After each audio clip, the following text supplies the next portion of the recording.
আমরা ব্যবসায় শুরু করি, 1 টাকার জিনিস 5 টাকা দরে আমরা বিক্রি করি মিথ্যা কথাবার্তা বলে। আমরা এক জায়গা থেকে আরেক জায়গায় চলাচল করি মিথ্যা কথাবার্তা বলে। আমরা পণ্য কিনা বেচা করি আমরা মিথ্যা কথাবার্তা বলে। আমরা আমল পরিচর্যা করি সেটাও মিথ্যা কথাবার্তা বলে। কিছু জায়গাতে আমরা নিজেদের অবস্থান পরিবর্তন করার জন্য নিজেদের কথাবার্তা তুলে ধরি, সেটাও মিথ্যা কথার মাধ্যমে। আর রাজনৈতিক পর্যায়ে যে কি মিথ্যাচার চলে এটা তো বলেই বোঝানো যাবে না। আর প্রত্যেকটি মানুষের জীবনই হচ্ছে রাজনৈতিক।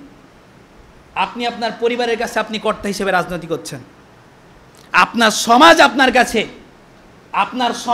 কাছে রাজনৈতিক করছে, আপনার রাষ্ট্র আপনার কাছে, আপনার জেলা বিভাগ আপনার কাছে, রাষ্ট্রীয়ভাবে দেখবেন যে যারা এখানে দায়িত্বশীল রয়েছে প্রত্যেকে রাজনীতি করছে। কেউ রাষ্ট্রীয় পর্যায়ে, কেউ সামাজিক পর্যায়ে, কেউ বিভাগ পর্যায়ে, এমনকি কেউ পারিবারিক পর্যায়ে, দোকান পর্যায়েও আমরা রাজনীতি করছি, মিথ্যা কথাবার্তা বলছি। মিথ্যাটা আমাদের জন্য যেমন একটা সহজলভ্য হয়ে গেছে। প্রিয় দিনী মুসলিম ভাই বোন, কিভাবে বুঝায় আপনাকে মিথ্যা যে কত বড় একটা পাপাচার, মিথ্যা বলা যে কত বড় একটা খারাপ কাজ, মিথ্যা যে কত বড় একটা অন্যায় কাজ, কি দিয়ে বোঝায় আপনাকে?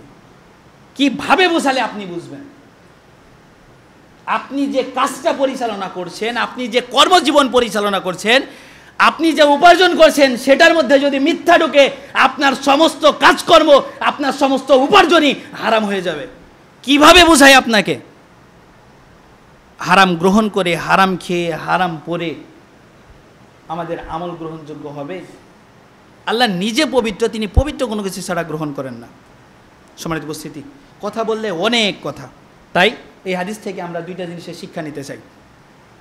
আরেকটা হচ্ছে যেটা দ্বিতীয়ত বলছিলাম, যেটা হচ্ছে লজ্জাস্থান।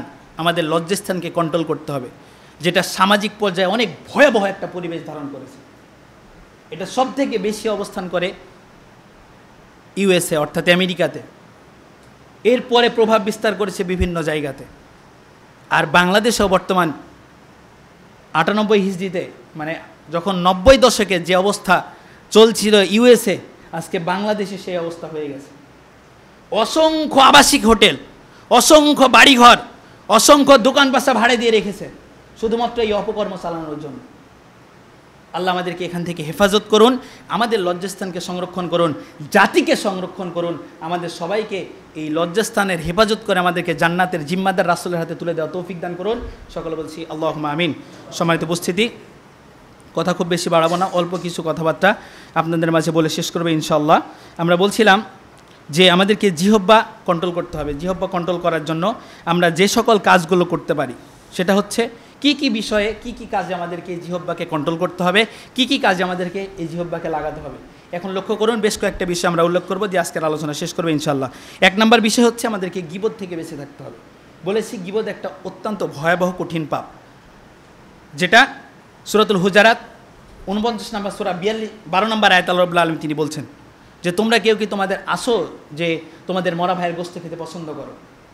আর এর সমতুল্য হচ্ছে গীবত। আপনি সাইডস্টলে বসে থেকে গীবত করছেন, পাড়া মহল্লায় বসে থেকে গীবত করছেন, এক জায়গায় বসে থেকে গীবত করছেন, রাস্তাঘাটে চলাফেরায় গীবত করছেন। প্রত্যেকটি জায়গার অবস্থানে গীবত থেকে আমাদেরকে বাঁচিয়ে রাখুক। এই গীবতের ভয়াবহতা সম্পর্কে আল্লাহ রাব্বুল আলামিন আমাদেরকে পূর্ণ জ্ঞান দান করুক। সকলে বলছি আল্লাহুম্মা আমিন। 2 নম্বর বিষয় আমরা বলছিলাম চগলখড়ি থেকে বেঁচে থাকতে হবে। চগলখড়ি এমন একটা বিষয় যেটা হচ্ছে নিন্দাচার। আপনি একজন আরেকজনের ব্যাপারে আপনি নিন্দাচার করে বেড়ালেন, আপনার দেখা দেখি 8-10 জন নিন্দাচার করে বেড়ালো, যাবতীয় সকল পাপের একটা অংশ আপনার জীবনে, আপনার আমল নামায় সেটা ঢুকবে। এর কারণে লক্ষ্য রাখতে হবে যে পাড়া মহল্লায়, গ্রামে, কোনো জায়গাতেই, শহরে, বন্দরে, অফিস কারখানায়, আমাদের কর্মক্ষেত্রে কোনো জায়গাতে কোনো মানুষের জন্য আমরা নিন্দাচার করব না। যদি কোনো ব্যক্তি নিন্দাচার করে, নিন্দা কাজ করে, তাহলে সেই ব্যক্তিকে আমরা কি করব? তাকে উপদেশ দেবো যে ভাই হয়তো বা এই কাজটি তোমার জন্য খারাপ, এই কাজটি তোমার আমলের জন্য খারাপ, অতএব তুমি এই কাজ থেকে ফিরে থাকো। দ্বিতীয় কোনো ব্যক্তিকে বলবো না, যে কাজ করেছে তাকেই বলবো। এটা সব থেকে বড় গুণ। তাহলে সেই ব্যক্তি পরিবর্তন হতে পারবে। নতুবা আপনি যদি পাড়া মহল্লায় বলে বেড়ান, তাহলে সেই ব্যক্তি তো পরিবর্তন হবে না। অতএব তাকে পরিবর্তন করতে পারলে আপনি সেখান থেকে সওয়াবের ভাগিদার হবেন। অতএব এই জন্য আমাদেরকে লক্ষ্য রাখতে হবে, এই চুগলখড়ি থেকে, নিন্দাচার থেকে আমাদেরকে বেঁচে থাকতে হবে, এবং সঠিক পর্যায়ে আমাদেরকে মানুষ যাতে ভালো কাজ করে সেই কাজ আমাদেরকে, সেই চিন্তাভাবনা আমাদেরকে করতে হবে। 3 নম্বর বিষয় বলছিলাম মিথ্যাচার। আমরা যাবতীয় ক্ষেত্রে যে সকল মিথ্যাচারগুলো ব্যবহার করি এটা আমাদের আমলের জন্য সবথেকে বেশি ক্ষতিকর বিষয়। অতএব এই মিথ্যাচার থেকে আমাদেরকে বেঁচে থাকতে হবে। চার নম্বর বিষয় বলছিলাম অশ্লীলতা এবং কটু কথা, যেটা আমাদের ভিতরে ব্যাপকভাবে এটা পরিচিতি লাভ করেছে, ব্যাপকভাবে প্রসার ঘটে গেছে। আমাদের এই কটু কথা থেকে এবং অশ্লীলতা থেকে আমাদেরকে বিরত রাখতে হবে, বিরত থাকতে হবে, জিহ্বাকে এবং আমাদের লজ্জাস্থানকে, উভয় জিনিসকে। আল্লাহ রাব্বুল আলামিন এখান থেকে বাঁচিয়ে থাকার আমাদেরকে তৌফিক দান করুন, সকলে বলছি আল্লাহুম্মা আমিন। এরপরে 5 নম্বর বিষয় যেটা বলছিলাম, 6 নম্বর বিষয় যেটা হচ্ছে মানুষের ভিতরে একটা জিনিস তৈরি করে, সেটা হচ্ছে রাগ। আর এই রাগটা মানুষের ভিতরে একজন আরেকজনের ভিতরে তর্কাতর্কি তৈরি করে, অর্থাৎ ঝড়গা বিবাদ, এখান থেকে মারামারি গণ্ডগোলের উৎপত্তি তৈরি হয়। অতএব যেখানে দেখবেন